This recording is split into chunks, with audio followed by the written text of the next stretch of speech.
E aí, meu querido, e aí, minha querida, tudo bem com vocês? Vamos começar mais um episódio do podcast Exchange Pass, que como sempre é focado na sua transformação. Pra você que já nos conhece, deixa o dedo aí no like, que com certeza você vai ter uma grande transformação até o fim desse episódio. E eu esqueci novamente de tirar o volume do meu celular, agora foi. E pra você que não nos conhece, que tá chegando aqui hoje, eu trago nativos de diversos países que falam inglês. Além disso, alunos, ex-alunos e diversos especialistas de áreas diferentes para mostrar para você a importância do inglês para sua vida. Então a gente sempre aprende inglês por um motivo, mas depois isso sempre se amplia e vai para outros horizontes. Então vem ampliar o seu horizonte com a gente. E antes de nós iniciarmos, meu querido Belchior, por gentileza, coloque o mapa na tela. Eu sempre coloco o mapa na tela em duas situações. Ou porque eu quero pedir pra vocês, se você tiver alguma indicação de alguém que não mora no Brasil, eu ficaria muito honrado em entrevistar essa pessoa. Então aqui estão alguns países que eu já entrevistei pessoas, como Estados Unidos, Brasil, Venezuela. Aliás, não está em azul, mas do Peru também aqui. Esse mapa está desatualizado, do Peru. Aqui na África, já entrevistei pessoas da Nigéria, de Uganda, na Europa, Suíça e Inglaterra. E hoje, que também ainda não está em vermelho, porque como ele disse pra mim, né?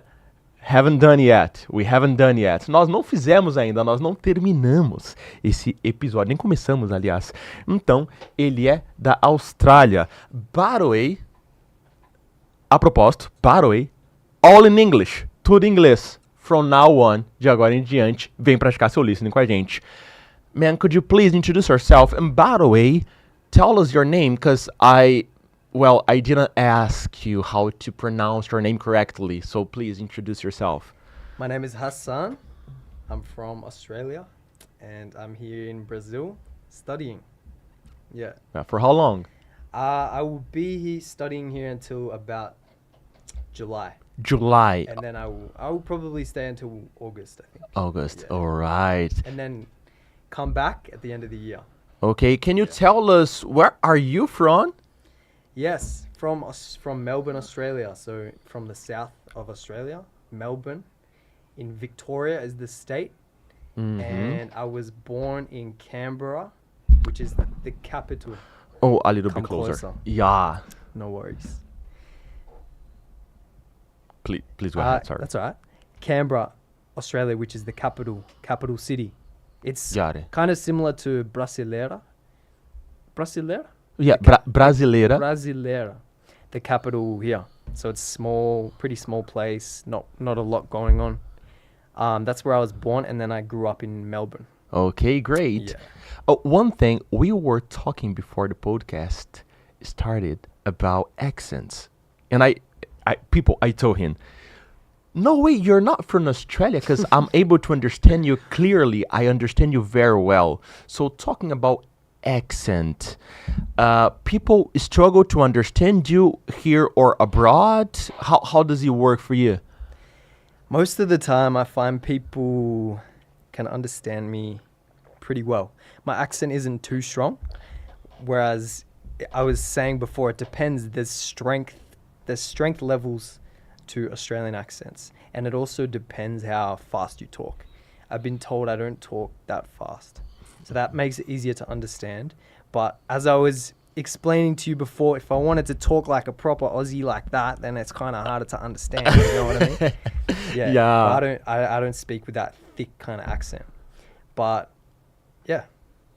All right. But you understand people who speak even like stronger than you. Yes. Australians, yeah. They're pretty easy to understand. Yeah. Okay, because for me, I remember to watch a video on YouTube about a guy. I do not remember. It was an interview. Something happened to his store. I don't know, fire or something like that. Yeah, I think I know. And he the was one. talking pretty fast, and I was like, I Yeah. didn't understand anything. Yeah. Some of us are really hard to understand. Yeah. Especially, I was saying, in the north, it's probably more common. Sometimes they get called like bogan. So it's easier to understand people from the south part of Australia. In general, In it's a general, let's generalization, say like that. it depends, but in general, yeah, probably. But in the south as well, there's still people with thick accents. But it's more common the more north you go, the stronger that Aussie accent is. Yeah. There are a lot of immigrants in the north, or they are all concentrated in the south. Probably everywhere.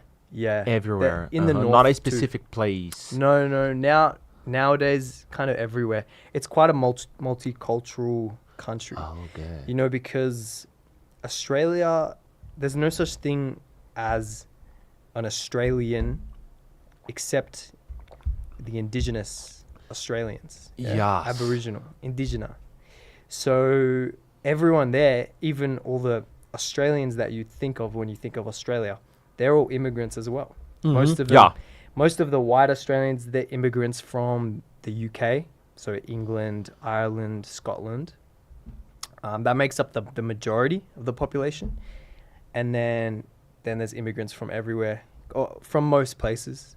And then obviously there's the indigenous population, but they don't make up a large percentage, maybe only 2 or 3%. But yeah, very important part of Australia's history and culture, and they're the true Australians. So yeah. So, and do you enjoy living in Australia? Like, do you imagine yourself out of your country? Well, I mean, I love to travel. I definitely enjoy leaving and traveling, but I do enjoy living there.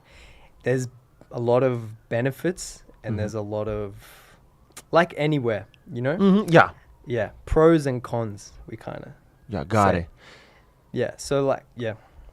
I don't, do you want to go on?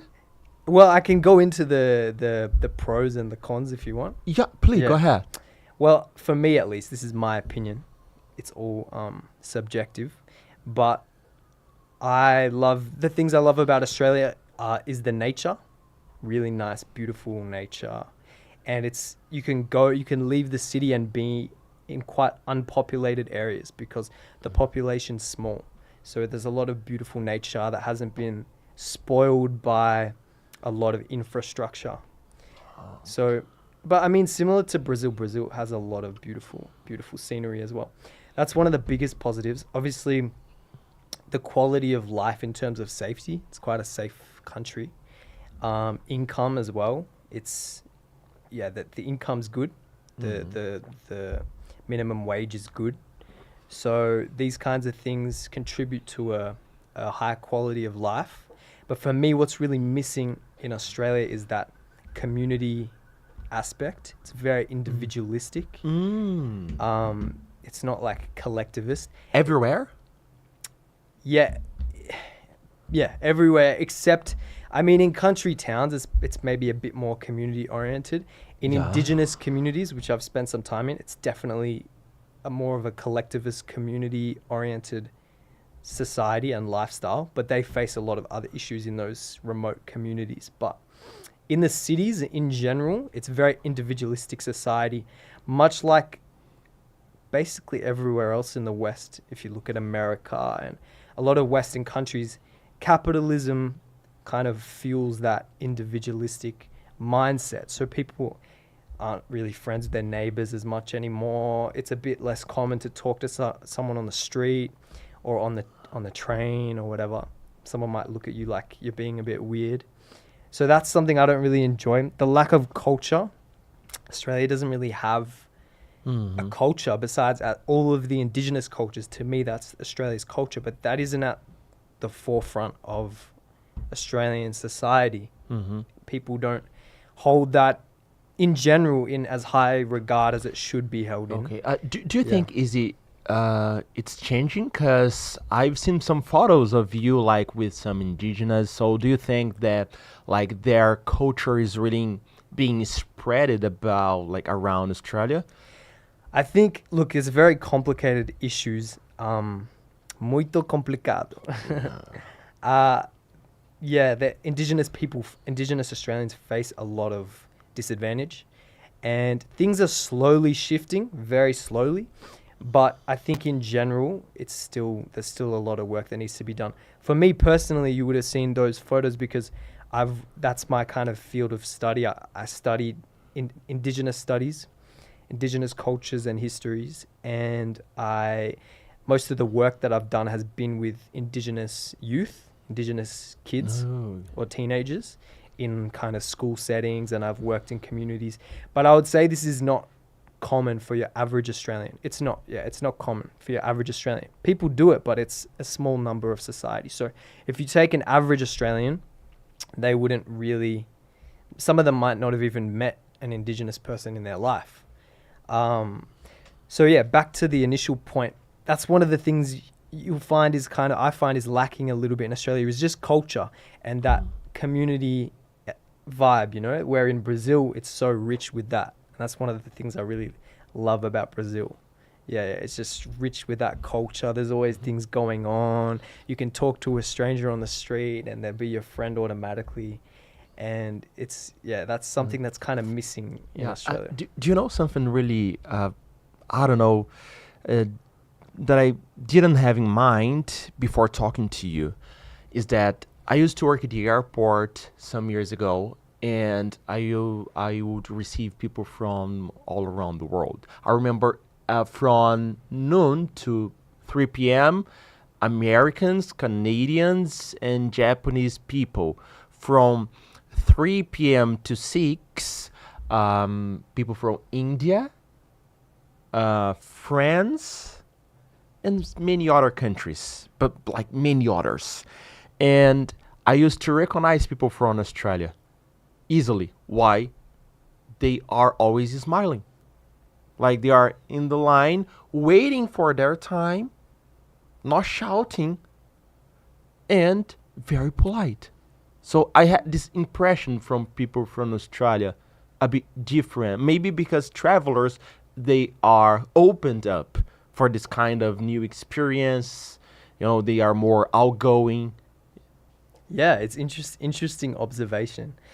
I would say in general, Australians can be quite kind of positive and easygoing. That's kind of a bit of a stereotype that it rings true for a lot of Australians, I think.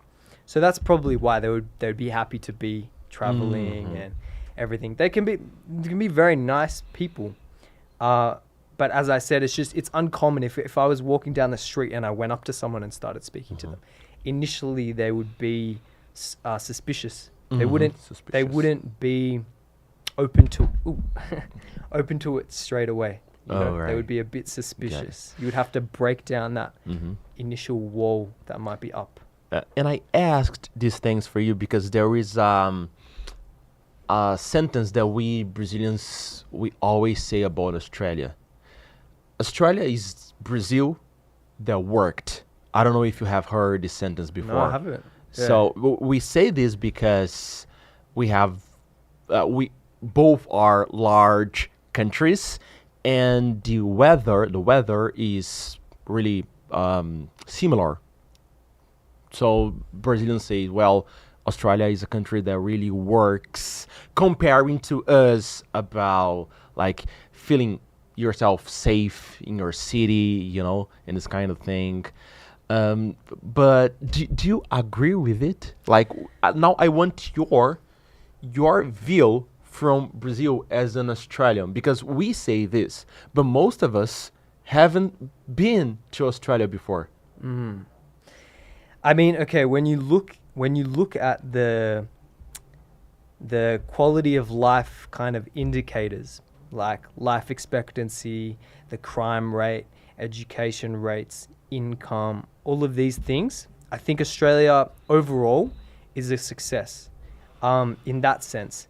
Although for me, I think it's really important to not separate certain facets of society. Like for me, I always come back to the indigenous population because for them, life isn't so great according to those quality of life indicators. The life expectancy is about 10 to 15 years lower. Education rates are very low. Incarceration is really high. So in that sense, from an indigenous perspective, it would be Australia hasn't succeeded in creating a high quality of life. Yeah. And there's a lot of structural issues that need to change. There's still a lot of racism embedded. But yeah, but overall, as a country, I think in that sense, to an extent, it's succeeded. But to me, it's not a full success if the traditional owners, the indigenous people, are still living a life of heavy disadvantage in a range of ways. Mm-hmm. So that's very important to change that. They call it bridging the gap, the gap between non-Indigenous Australians and Indigenous Australians. So to increase the education rates, to decrease the incarceration rates, decrease the suicide rates, which are very high. Yeah, to increase the life expectancy and health, general health indicators.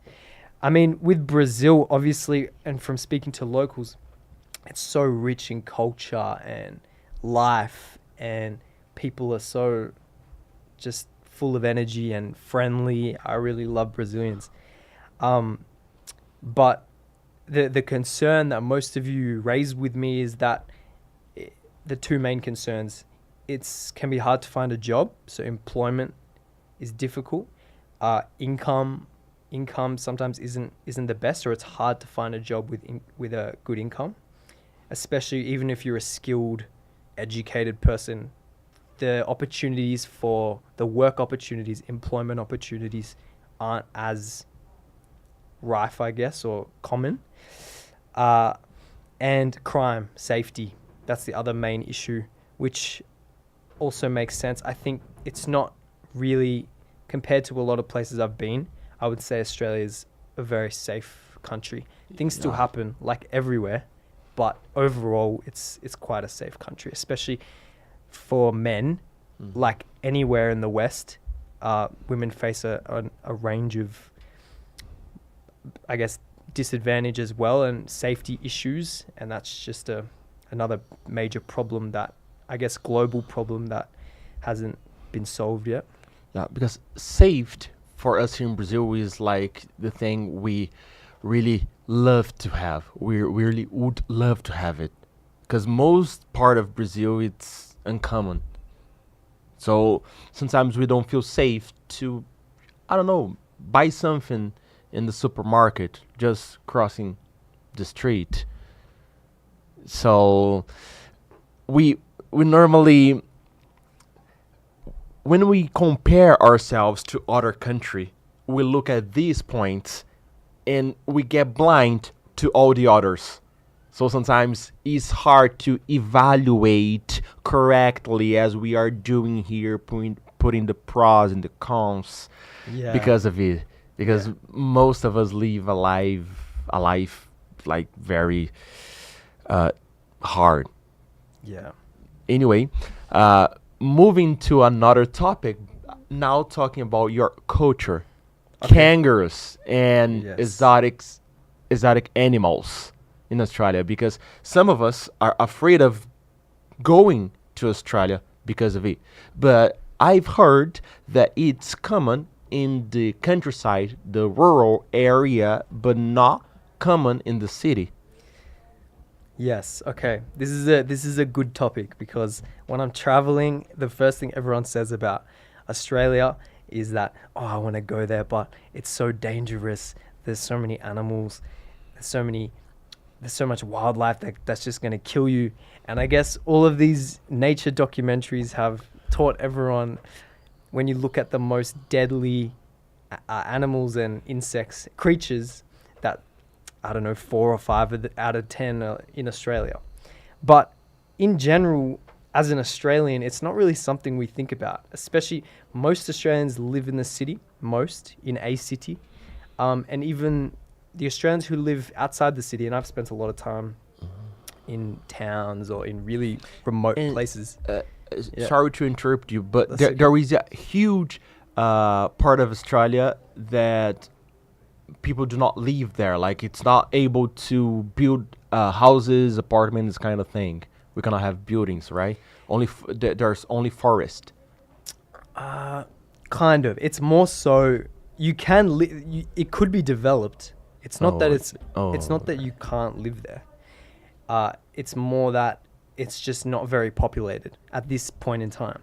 In Australia, the population is on the coastline. So the inland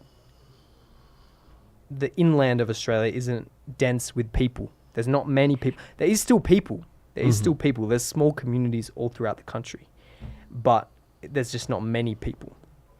Most of the people live on the coast. I think I don't know the exact number, but it's like 75 or 80% plus of people live on the coast.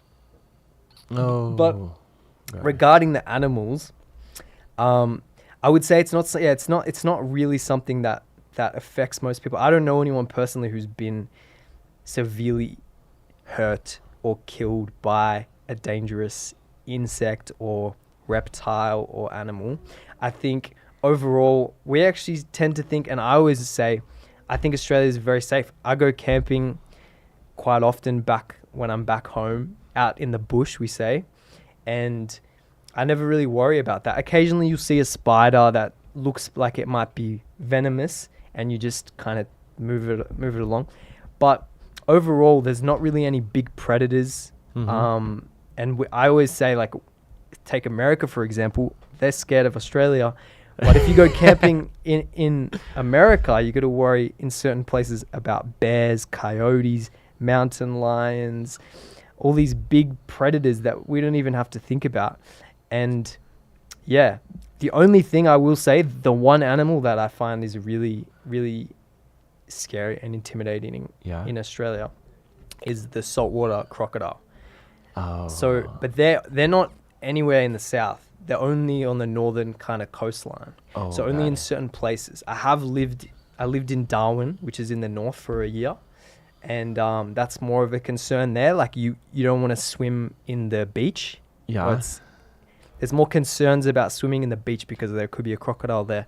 And the crocodiles are just vicious. Like they'll kill you. Doesn't matter. Oh, yeah. Got it. So it's not common to like get home from work and find a spider on your living room. It is common. It's common, but most of them aren't venomous or deadly. But since I've been in Brazil, I've come to my room and found a spider sometimes as well. They're harmless spiders, but still, I feel like it's common everywhere. Yeah, but Australia, like we find such big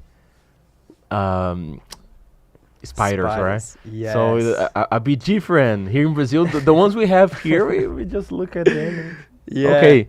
Yeah. No, it does. Look, you will occasionally. It's not a common thing. It's happened maybe a handful or a few more times when I've seen a big spider. We call them like huntsmans, or there's tarantulas. I've never seen a tarantula in person, but I've seen huntsmans. They're about like maybe this. They can be like this big, but they're scary. Don't get me wrong, they're scary, but they're harmless. They're harmless. They're not poisonous. The poisonous ones are small. They're the small ones, and they have colors on them most of the time. Yeah. Got it. They're the ones you got to worry about. How about like people recording kangaroos fighting on the street? On the street. Yeah, look, I've never seen it. You see kangaroos a lot. Outside in the center of Melbourne and the center of Sydney, you wouldn't really see them. In a city like Canberra, you would see them. Are they friendly? We can get closer to them or not? I would say most of the time. It depends. You do have to be careful. They can get aggressive. But usually when you go close, they'll run off. They're not going to, most of the time, they won't come and fight you. But occasionally they can be aggressive. Like they can. If they feel intimidated, they get like... Occasionally. As I said, most of the time, if you try to get close, they're going to hop away.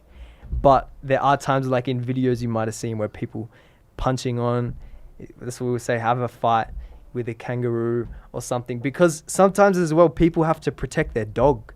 So sometimes on farms and this kind of thing, like kangaroos will take a dog and try and drown it.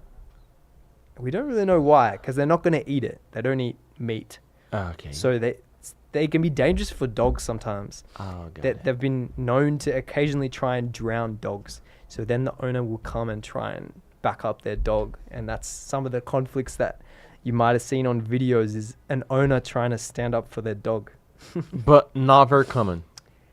Not very common. Actually, nah. there is a huge difference between something very common to you and to me, because I never find any animal on the street right here. So if I find one, like once a month, for me, like that's too much. Yeah. I mean, you wouldn't in Melbourne where I live. Like, you don't see animals on the street much, except some different birds and possums. You know what a possum is? Mm-hmm. Yeah, we have possums. You will see them at night in the trees. They sleep during the day and they're awake at night. But they're not dangerous or anything. They're actually pretty cute. And we also have, in some cities, some foxes, little foxes. They kind of run around. You see them at night sometimes. They were brought by the British. They're not native. They're not Yeah. native. Yeah, they're not native. Oh, but they adapted. That's Yeah. oh, good. Let's see right here, because I asked some students to make some questions for us here. Let me read the first one. Oh, the first one we talked about. I'll read in Portuguese and then in English. Os animais gigantes existem mesmo? Did you understand? No. Tipo aranha, cobra. So, are the big animals real? Like spider, snake, and etc. and this kind of thing. Yeah, they exist, but as you said before, not common in Melbourne.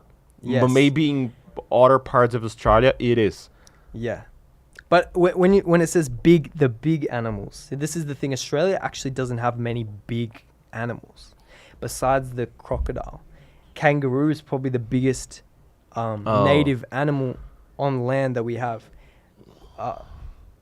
Actually, that's not true, but besides buffaloes and cows and this kind of thing. Mm-hmm. So they're not really big. They're mostly just snakes and insects. Alright, good. Yeah. So, essa pergunta aqui, os animais gigantes existem mesmo, tipo aranha, cobra, foi feita pela Luísa. Muito obrigado, Luísa. Vamos aqui para a próxima pergunta. A próxima pergunta da Mirlene.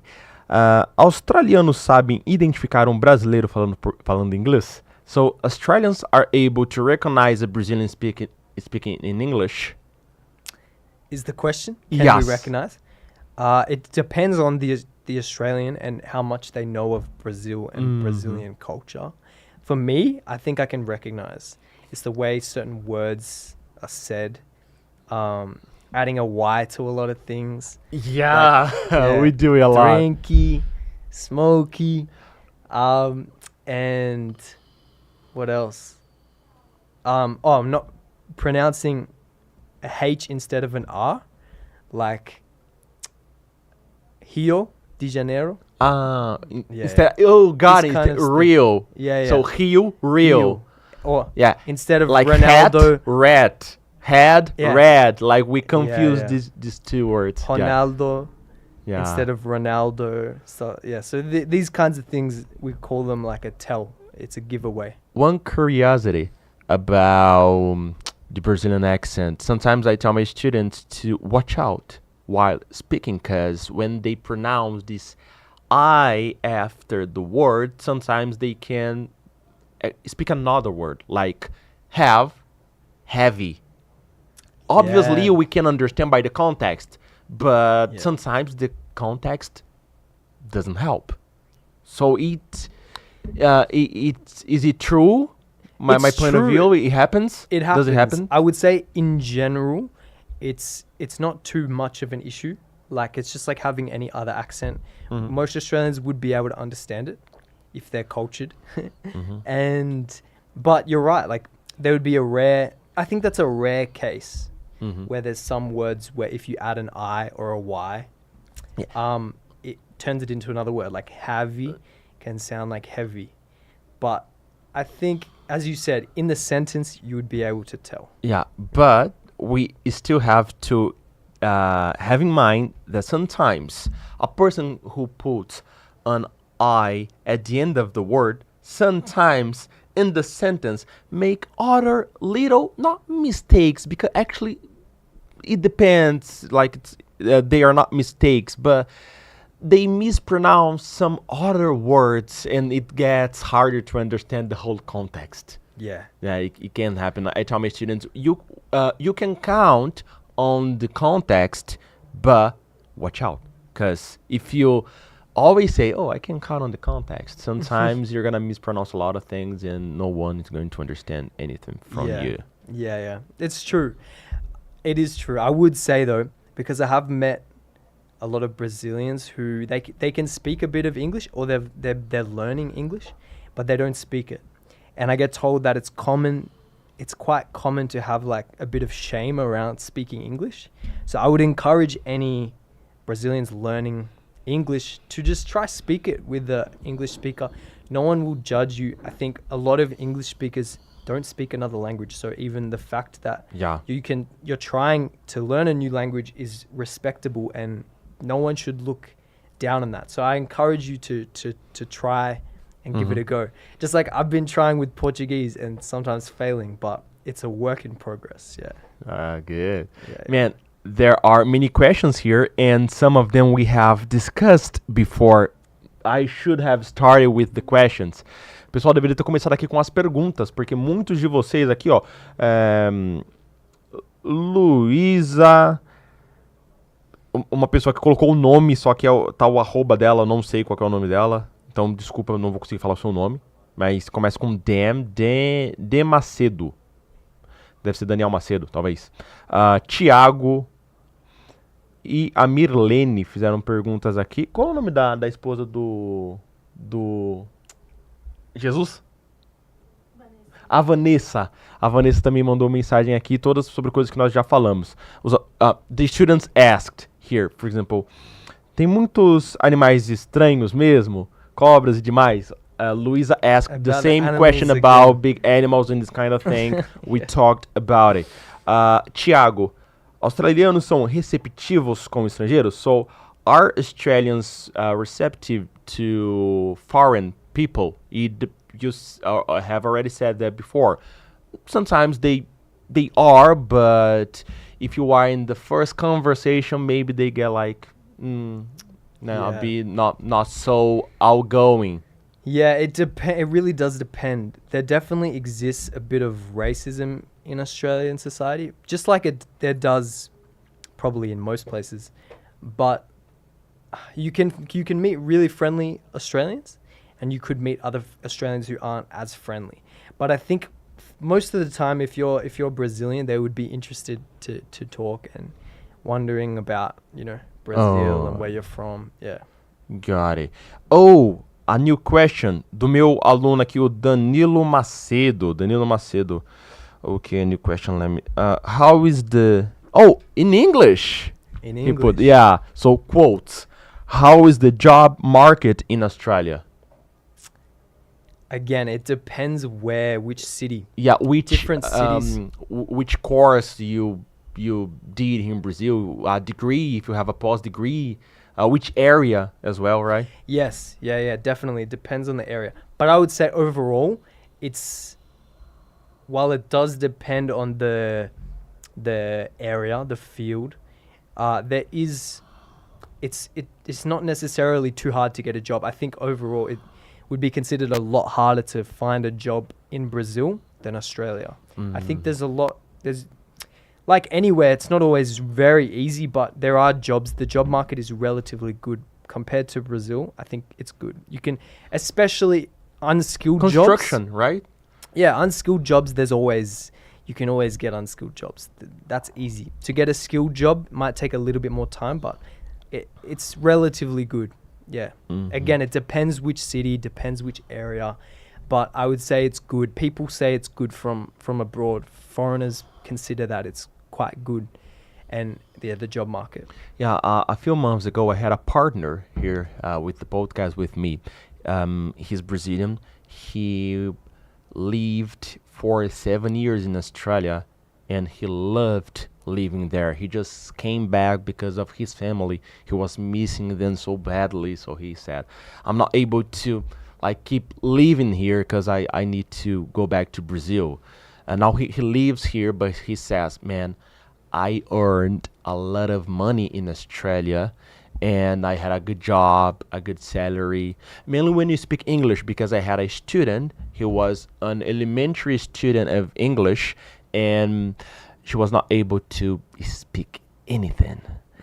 So she said, "Oh, I can only get like some ordinary jobs that no Yeah. one wants to work with, and I do not like earning too much money from them." Yeah. Yeah, this is a problem. And many Brazilians, they go to Australia, to many countries, and like they're not able to speak the language very well, and it's a problem mainly when they have, for example, a kid, because this student, her son was going to school and learning English really fast, as kids always do, and she was not able to talk to his son, to her son, her son. Yeah, and she was like, "Man, I'm suffering a lot because of it." Yeah, that's hard. It's a hard one. It's definitely easier when you can speak English. But like anywhere, I guess if you were to go there and not really speak the language, you just try to learn and give it time. Just like me coming to Brazil when I first got here 2 months ago, I didn't know any Portuguese at all. Everything was quite hard. Now I speak a little bit and I'm learning. So I can understand the gist of a conversation. Which sentence do you use the most In Portuguese? in Portuguese? Which sentence or which saying? I don't know which sentence. Sentence. Yes. Oh, like you learned this sentence and you said, "Oh, thank God, I know this sentence, so Ah. I can get by anywhere." Well, the most important one is probably eu não falo português muito bem. Yeah. And eu sou australiano. Those are the two most used sentences that I would have. Yeah. Oh, good. I thought it was like, "How can I get to?" and the place you wanted to go. Yeah. Nah, not get usually. instruction. Usually, because everyone comes up to me and speaks to me in Portuguese. Everyone assumes I'm Brazilian. Yeah, because like it's hard to recognize a Brazilian. Yeah, so diverse. Yeah, so Brazilians can diverse. look like anything. It's Oh. crazy. But actually, yeah. So for me, that's been the most useful kind of sentence. Mhm. And then another saying that my favorite saying in Brazil, when you're saying goodbye, tamo junto. I really Tamo like it. junto. Yeah, Yeah. that's really It's good. nice, yeah. Yeah, are we love together. we love this one. It's yeah, nice. and It's noise. a nice way to leave. Yeah, in noise as well. I like that one too. Yeah, Yeah, and it's us. Yeah. Yeah. Another question from Luísa Batista. I'll read in Portuguese first. Ele vai conhecer outro estado aqui no Brasil? Are you going to like visit any other state here in Brazil? Yeah, so I've already been to Rio multiple times. Like, I kind of have been splitting my time between Rio and São Paulo, or Rio de Janeiro. Yeah. And I plan to go to Bahia as well. Oh, okay. Yeah. And I'm not sure. I haven't really thought about everything. Maybe Floripa. Floripa, alright, And got it. there's these sand dunes that I've seen in the north, and they have these water bodies to swim. I forgot the name of it. I can find the name. Have you heard of this place? No, I haven't. Can you explain again? It's in the desert, In the desert? and it's Yes. got this place. Lençóis Maranhenses, será? No, yes, Lençóis Maranhenses. Yeah, I wanna visit there. I don't know which state Yeah, Maranhense Sheets. that's in. Yeah. Oh, right. Yeah, it's beautiful. I have never been to Maranhão before, but... Oh, by the way, he's from Maranhão, right? Ah. Yeah, from Maranhão. Yeah, amazing Muito bom, he place. said, muito bom. And people are very outgoing over there. Like, people from Natal. Natal is close to Maranhão, and people are really outgoing there. Nice weather. Really hot, actually, but nice. I love it. I love It's it. right in the north, isn't it? Yeah, it's right in it the must be north. hot, yeah. Yeah. Luísa asked another one. Como ele gosta dessa cultura mais indígena, ele provavelmente vai amar conhecer Manaus. Oh, a nice place for you. I'm going to switch and translate right now. As he likes indigenous culture, he's probably is going to love to visit Manaus because of the forest. Yeah, the Amazon. Yes, Amazonia. and indigenous culture is really strong over there. Right. What's this place called? Manaus. Manaus. We've I'll been have to write it to down. we've been to Manaus before, Oh. where I met the American I called to the podcast. Oh, that's where you met him. Yeah, and the And you place is liked it? amazing.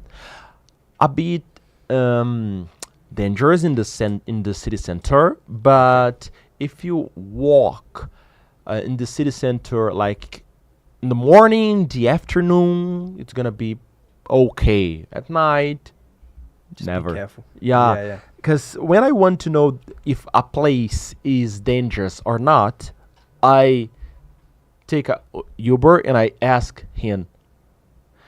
And if the place is really dangerous, I don't even need to ask.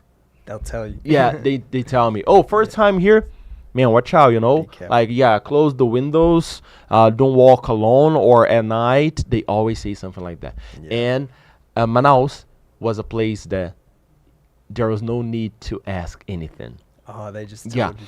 but I visited a neighborhood called Ponta Negra, right? Ponta Negra is the best part of the city.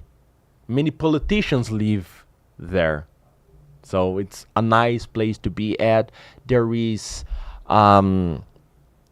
artificial beach over there because there is not like there is only rivers, not sea.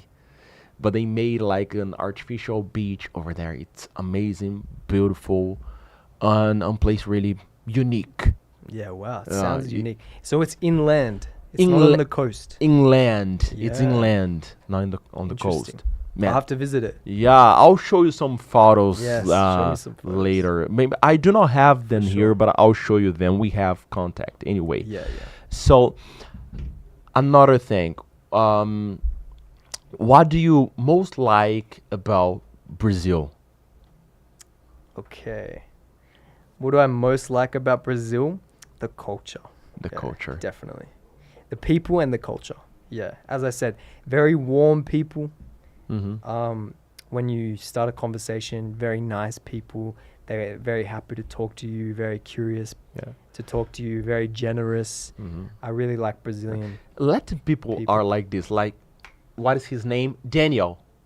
Yeah. Yeah, Daniel is amazing. Like, I yeah. invited him to go to my birthday. We met 3 times.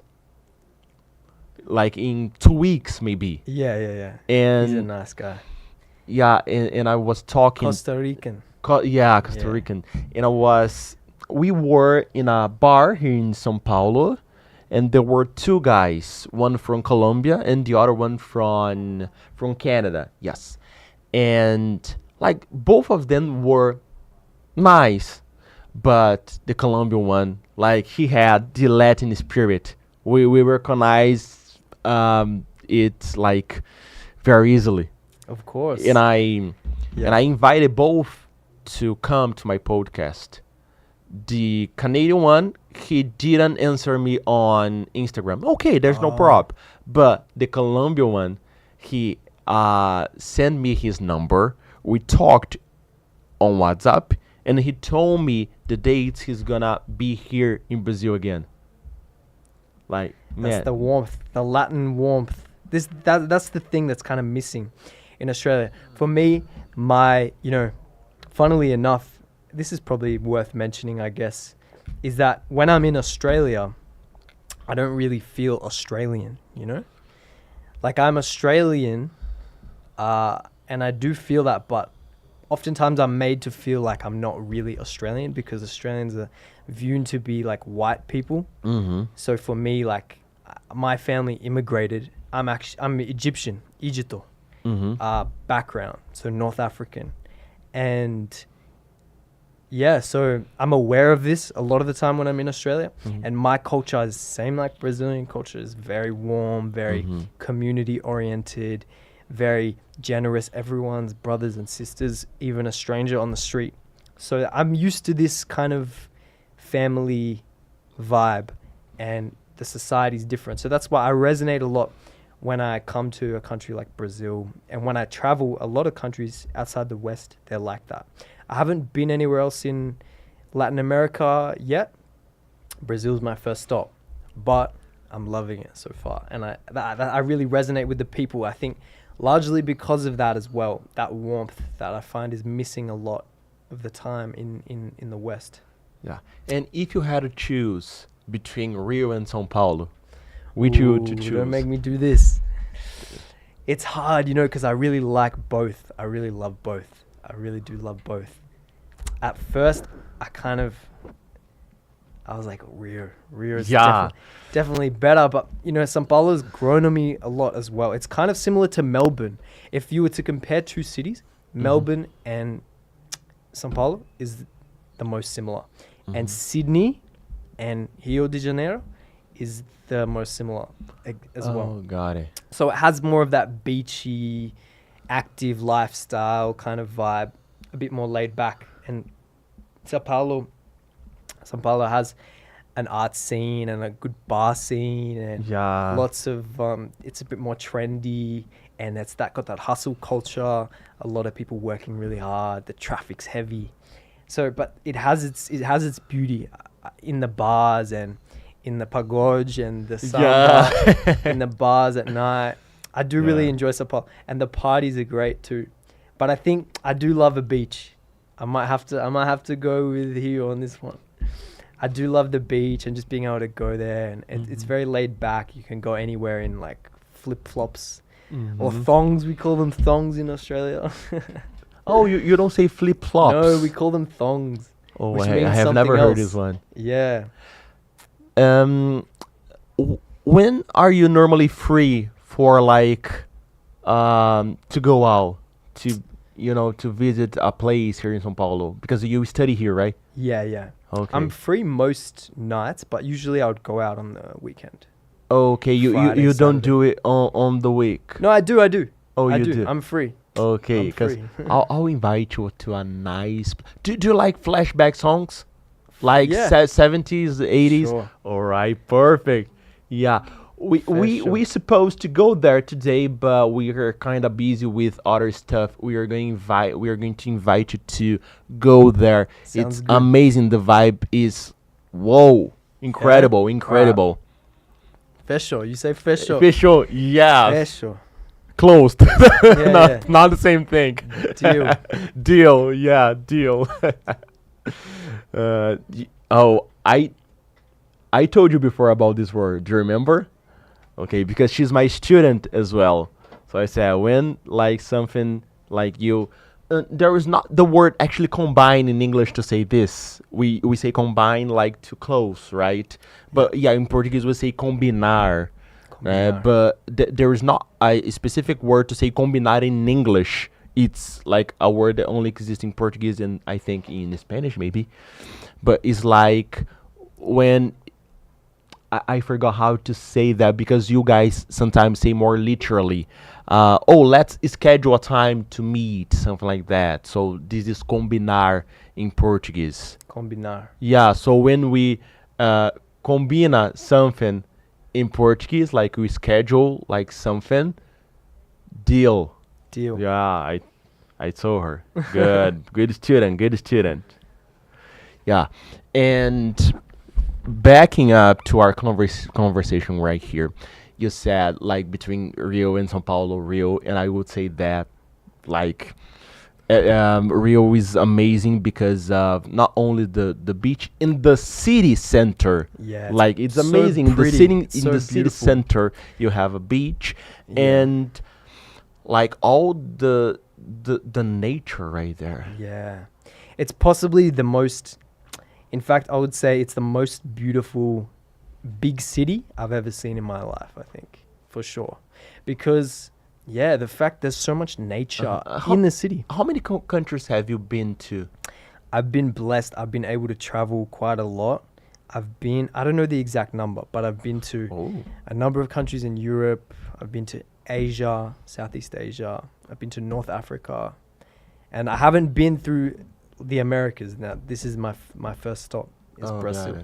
So but I've been to, I would say 20 plus countries. All right. Top 3. Ooh, putting me on the spot. I have to say Brazil's definitely in the top 3. Oh, yeah, definitely. Good to know that. Without a doubt. I gotta put Egypt. I love Egypt. Oh, right. That's the homeland, you know? Yeah, homeland, yes. First? Homeland. No, I'm not rating them first. Okay. Just top 3. I'm not going to force you to rate. Okay. I can't. Oh, I don't know. It's a hard one. The Alright. third favorite country may be... I have to think about this one. You're gonna send the link for parents. Don't forget that. Yeah, I will, to rate. I won't. Yeah. The third favorite... I'm not sure. I really love Indonesia. Indonesia. Yeah, I really like Indonesia. I found that people really nice, beautiful country, tasty food. Yeah, it was really good. Can I have a quick toilet break? Yeah, go ahead. Is it okay? Yeah, no problem, no Just problem. Through here. Huh? Yes, right here. E aí, pessoal, estão gostando dessa conversa? Já deixa o like. Daqui a pouco nós já vamos finalizar esse episódio em uns 6 minutinhos que nós temos aí restantes. Mas o que eu quero dizer agora pra você? Se você conseguiu entender toda essa conversa, show de bola, seu inglês é muito bom. Opa, essa câmera aqui. Se você não conseguiu entender tudo que nós falamos aqui, não tem problema nenhum, porque você tem um lugar pra te ajudar, que é o meu curso Exchange Pass. Nele você encontra, além de várias aulas gravadas, são 17 módulos do básico ao avançado, você ainda tem aula ao vivo comigo toda semana, exatamente comigo, seu professor. Porque tem muitas pessoas que compram curso de inglês, e aí é um outro professor terceiro, aí você gostou do professor da internet, não é o professor da internet que te dá aula. Então, você tem essa proximidade comigo se você entrar no Exchange Pass. Além disso, por enquanto, eu estou mantendo o acesso dobrado, 2 anos de acesso ao curso Exchange Pass pelo mesmo preço. Só que isso é por tempo limitado. Então não perca essa oportunidade de com certeza entrar e fazer parte desse time. E você que conhece alguém de outro país que mora ou que está aqui em São Paulo, vai lá no meu Instagram, está aqui na descrição o link do meu Instagram, vá até lá e, por favor, mande para mim, para que eu possa chamar essa pessoa para eu completar o mapa que eu mostrei aqui para vocês. Eu estou em contato agora, quer dizer, eu vou entrar em contato com uma moça da China, que ela mora aqui em São Paulo, vamos ver se ela topa esse papo aí comigo. Então vai ser muito show, principalmente se ela falar inglês. Eu conversei aqui com uma peruana e ela não falava inglês, então nós falamos só em português. Agora aqui, eu conversei com uma peruana, que ela não falava inglês, só falava português, mas é uma pessoa de uma outra região, então para mim foi muito gratificante poder conversar com ela de qualquer forma. Conversei com o Jesus, venezuelano, mas ele também sabe falar inglês. É o cara inglês, português e espanhol. É bom demais. Então, aliás, nós falamos aqui muito também sobre as oportunidades de emprego que você pode ter por falar inglês, inclusive lá na Inglaterra, na Austrália. Porque se você não fala inglês, você provavelmente vai conseguir um trabalho que te dá uma remuneração menor e você vai ter menos oportunidade lá. O Carlos esteve aqui comigo por quase 1 ano e vocês viram toda a transformação que ele teve por conta do inglês. Se não viu, volta alguns episódios aqui que tem muita coisa legal aqui para vocês com relação à oportunidade de trabalho. Alright, backing up. Tell me which feature is helping you the most to learn Portuguese? Like, do you have any app? Talking to people, because many of my students, even when they move abroad, they get afraid of talking to people. They be more closed, talking to Brazilians. They are not opened up. They feel afraid of, having new adventures. Let's say like that. So, how do you learn Portuguese? Apps, watching TV, or talking to people? How do you prefer? For me, I prefer from talking to people. I have a lot of Brazilian friends now, and they have been helping me. Also, I'm using Preply. Have you heard of Preply? No. It's this website, and it has basically online tutors, and you can choose the tutor, and some of them are very cheap. So I've been doing lessons with this Brazilian guy, and he's been teaching me. Yeah. Oh, right. Good. Maybe like twice a week. It's a 50-minute. And do you have lesson. Portuguese classes at the university? I think there is, but I missed the enrollment for them. So I just do it. I just do it with Preply, and friends help me. And I also with Netflix, I just put on Okay. Brazilian Portuguese subtitles. That And helps. Yeah. do you intend to come back to Brazil because you are learning Portuguese? So maybe. Yes, of course. I definitely will be perfect. back. Yeah. Oh, I I can love Brazil. By the way, I can help you with Portuguese as well. It's gonna be a pleasure. He's my guy as well. I know. Or like Americans say, my man. My man. Yeah, well, to finish this episode, do you want to send a message? It can be to you, like your family in Australia or in Egypt, to like your community, or maybe to my students. Anyway, feel free. That's your camera right there. Okay, my message will be keep practicing with the English, and I'll keep practicing with the Portuguese. We can't have any shame. Here? This Here or here? this Right, camera. right there. Sorry. We can't have any shame. We just got to practice. That's the only way to get good at the language. So keep at it. And yeah, I guess peace, love, and unity, everyone. Let's all be kind. That's the most important thing. And thanks for having me in Brazil, in your country. I appreciate it. I'm grateful. Oh, yeah, that's good.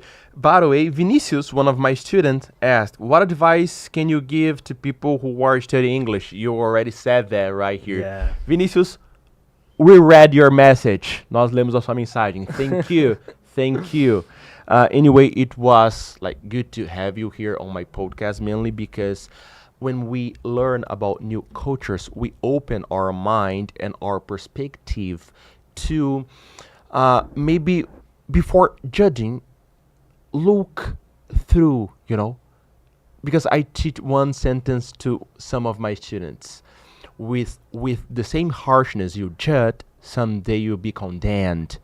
So we have to, take it easy and look a little bit more closer to some subjects. And when we go through culture, we always can become a better person. That's what I think. Couldn't agree more. I think the more we learn about other cultures, the more we open our mind, and the better we become as people. Yeah. Thank you. Muito obrigado e tamo junto. Yeah. That's it. Pessoal, muito obrigado por você que está assistindo aqui. Chegamos ao final de mais um episódio do Exchange Pass. Já deixa o like, verifica se você está inscrito no canal. Muita gente assiste os vídeos e não se inscreve. Ajude o teacher, quero chegar a 2.000 inscritos e a sua inscrição vai fazer muita diferença para mim. Entre em contato aqui no chat, a gente sempre lê as mensagens, responde, manda mensagem também lá no Instagram. E se quiser aprender inglês, só entrar aqui no Exchange Pass. Muito obrigado pela audiência. Manda esse vídeo para aquele amigo que vai aprender inglês com você ou que já está aprendendo. Vejo vocês no próximo episódio. Um abraço. Tchau. Bye-bye.